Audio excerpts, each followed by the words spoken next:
Bapak Ibu, walaupun seminggu sekali kita kaji Quran, kalau kebaikan ini dilakukan terus menerus, jauh lebih baik daripada kita ngaji Quran semalam gak ngerti, tidak memberikan getaran. Saya bukan ngalamin ibu bapak yang ngajinya seminggu sekali, tapi kalau ngaji tiap hari juga kan bingung kapan ngamalinnya. Betul nggak? Yang saya ajarkan hari ini masih punya ada kesempatan 1 minggu untuk melatih diri kita. Minggu berikutnya kan pelajarannya sudah baru lagi. Diamalkan lagi seminggu, berikutnya sudah baru lagi. Betul? Jadi kebaikan itu, yang bagus itu walaupun sedikit-sedikit tapi dilakukan terus menerus. Lama-kelamaan Bapak Ibu akan terkejut karena ternyata Bapak Ibu sudah bisa memahami banyak ayat. Bahkan bisa jadi tanpa terasa kita sudah membahas keseluruhan ayat yang 30 juz, walaupun sedikit-sedikit. Ya, alhamdulillah. Kita teruskan.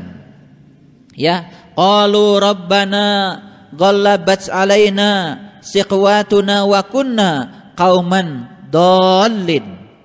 Mereka berkata, siapa mereka di sini? Mereka yang mendustakan tanda-tanda Tuhan, mereka yang mukanya dibakar api neraka, mereka yang membiarkan dirinya setiap hari menjadi kayu bakarnya neraka. Jangan biarkan diri kita menjadi kayu bakarnya neraka. Kapan? Sekarang. Kalau sekarang kita tidak mengizinkannya, apalagi nanti. Mereka berkata, ya Tuhan kami telah dikuasai oleh kejahatan kami, dan adalah kami termasuk orang-orang yang sesat. Ini suatu kejujuran. Ternyata yang menyebabkan kita menjadi kayu bakarnya neraka itu karena kita mengizinkannya. Kenapa kita mengizinkannya?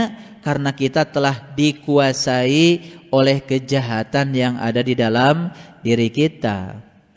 Maka ketika kita dikuasai oleh kejahatan yang ada dalam diri kita, pasti kita sedang berada di jalan yang sesat. Jadi kapan seseorang berada di jalan yang sesat? Ketika dia sedang dikuasai oleh kejahatan yang ada di dalam dirinya sendiri. Pertanyaan sekarang, suka enggak kita dikuasai oleh kejahatan yang ada dalam diri kita? Suka? Saat itu berarti kita sedang membiarkan diri kita di dalam kesesatan. Jadi kalau kita disuruh milih, termasuk yang dapat nikmat, termasuk yang dimurkai, atau termasuk yang sesat, jawabannya apa? Kadang-kadang dapat nikmat, kadang-kadang dimurkai, kadang-kadang di jalan yang sesat. Mungkin itu jawaban yang pas untuk kita. Lalu kita tidak berani mengambil suatu keputusan, suatu pilihan. Tapi insya Allah, semoga kita selalu berada di jalannya orang-orang yang dapat nikmat. Makanya insya Allah selalu di jalan orang yang dapat nikmat. Jangan pakai mudah-mudahan. Karena mudah-mudahan itu berarti mudahnya enggak beneran. Diulang 2 kali berakhiran an, itu berarti sulit. Ya kan? Jadi kalau kita bilang mudah-mudahan saya ahli surga, itu karena tidak percaya saja kita jadi ahli surga. Karena setiap hari sering membiarkan diri kita jadi kayu bakarnya neraka. Makanya pakai mudah-mudahan aman.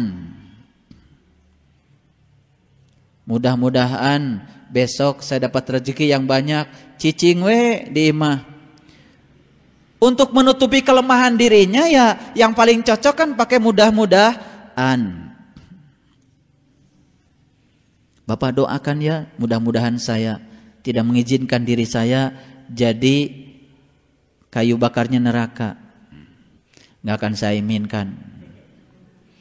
Kalau insya Allah Pak, mulai hari ini saya akan berlepas diri dari segala sampah spiritual, Dan saya tidak akan mengizinkan diri saya menyesali keadaan, tersinggung dengan hal-hal yang sepele, memberatkan hari esok, karena memikirkan sesuatu yang tidak perlu kita dipikirkan, dengan cara melepaskan kehidupan hari ini, membiarkan diri kita diselimuti oleh perasaan iri hati, hidup dengan pembanding, dibanding-bandingkan dengan orang lain, tapi masih saja pakai kata mudah-mudahan.